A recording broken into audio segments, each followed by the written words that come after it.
7,000 workforces worldwide, presence in 25 countries. So across our core businesses, we are involved in agriculture, plantations, manufacturing and industries. We are one of the largest trading houses in Sabah. We are also in tourism and hospitality and property and development. So we are proud to say that we are very focused and we are vertically integrated in oil palm. 5% of the world's requirement for shampoos and detergent ingredients actually comes from Taiwan. So we have 2 oleochemical facilities in China and Indonesia. Definitely, with such manufacturing, we need a big volume of ingredients that comes from our plantations upstream. So next. So oil palm plantations is our main focus. We also maintain the cocoa plantation since 1950s. We definitely also have some musang king fruits. We have over 100 acres of mangosteens, nanas, and avocado and mangoes. So it comes to the introduction of carbon fertilizer. So as you mentioned, we need a lot of oil palm. We need a lot of palm oil. We need a lot of productivity. So that's the reason we come up with carbon fertilizer. It is actually developed by myself and Dr. Thomas Dijkstra. So allow me to play a video. Today I have some groundbreaking news for every farmer out there. We introduced a new global fertilizer standard. In 2025, the world of agriculture is changing forever. For generations, we've relied on NPK fertilizers, a formula first unveiled by Justus von Liebig in 1845. Back then, NPK helped save countless lives from famine and made food security possible. These days, successful farming means adding fungicides, pesticides, and all kinds of biostimulants such as compost, seaweed extract, amino acids, you name it. It's messy, confusing, and the noise out there is deafening. Now, with the help of one generous American agronomist, Dr. Thomas Dijkstra, and one Malaysian agronomist, Avito Hong, the confusion ends. Today, we move from the old NPK standard, with no guaranteed success, to a new standard called carbon fertilizer. The new standard carbon fertilizer is a beautiful name given to a mix of molasses and minerals, with preset quantities and instructions given so farmers everywhere can succeed. Today's world of compacted soils, molasses is the only two fertilizers in the world that truly moves the needle, reviving soils, boosting microbes, and preventing sudden plant deaths. And best of all, these ingredients are available in every country, ready for every farmer. Here is the formula of new standard carbon fertilizer and explanations. With carbon fertilizer as the new fertilizer standard, agriculture will be a journey of less pain and anguish. We'll need fewer chemicals, enjoy safer food, and play your part in making the earth greener and cooler. Spread the message on social media or wherever farmers gather. Let's make agriculture a journey of abundance, starting today.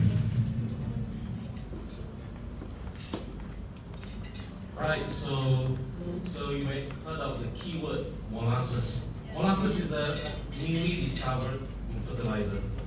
It's definitely a very powerful fertilizer. So the next thing,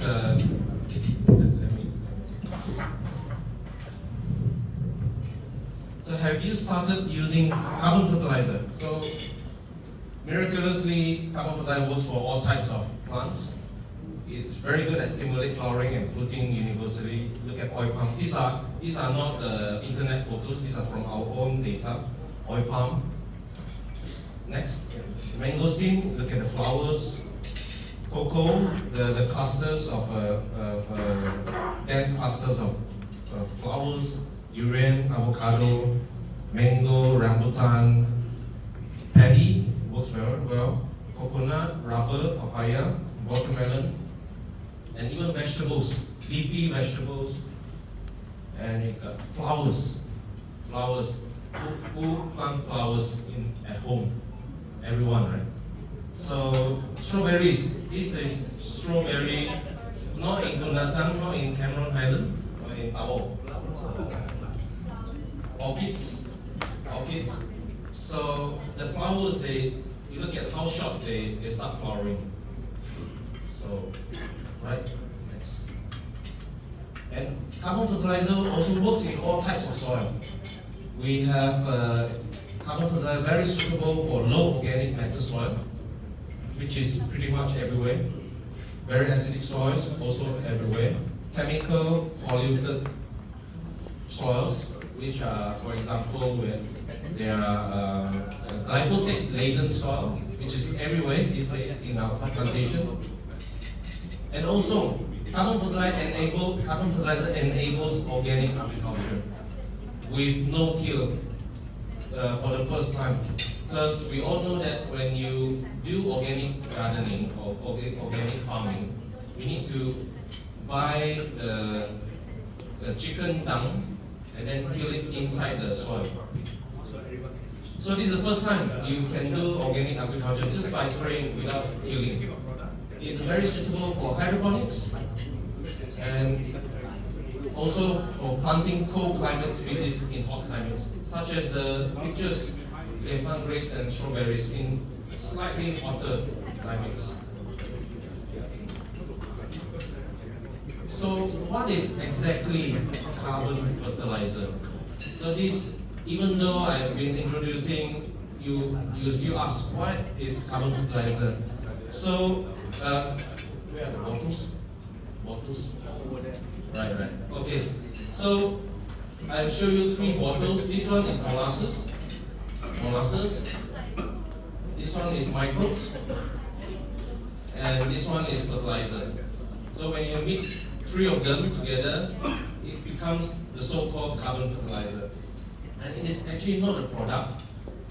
It is, technically carbon fertilizer is, if you allow me to say, it's ridiculously powerful if you compare to conventional fertilizers. However, carbon fertilizer is a design to spread the free knowledge of molasses as fertilizer to every farmer within the shortest amount of time, and soon in the future without knowledge erosion from generation to generation. That is the motto and the mission and vision of carbon fertilizer. So definitely, for sure, later we will have a Q&A session and testimonial sharing at the end of the program. But until now, carbon fertilizer is a fertilizer that nobody, even myself or even Dr. Hong, can fully understand. There are so many questions people keep asking every day. So why do we need a new fertilizer? So 2 problems are plaguing farmers till today. Low yields, high mortality. Low yields, high mortality. So, let's just go back. And low yields are very rampant these days. Low yields of oil palm, and in just this region of Tawau, Ganoderma and low yield. In this region, we don't want to mention names. Pretty much everyone. We have reported yields like as low as 15 tons per half a year. And we don't have solutions. And then high mortality, the oil palm is very commonly infected by Ganoderma. We got high wind and it's jatuh.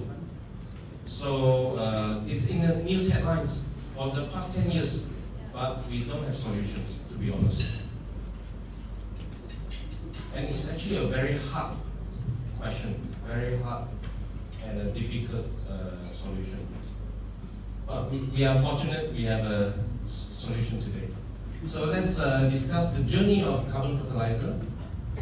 So oil palm and other crops are facing huge problems after 2015, where we have a dry season, long El Nino. We believe that it is the El Nino causing the low production, and also could be due to the ban of paraquat. We have been banning paraquat over the years, and then we start to use glyphosate. So we just don't know. We just don't know what caused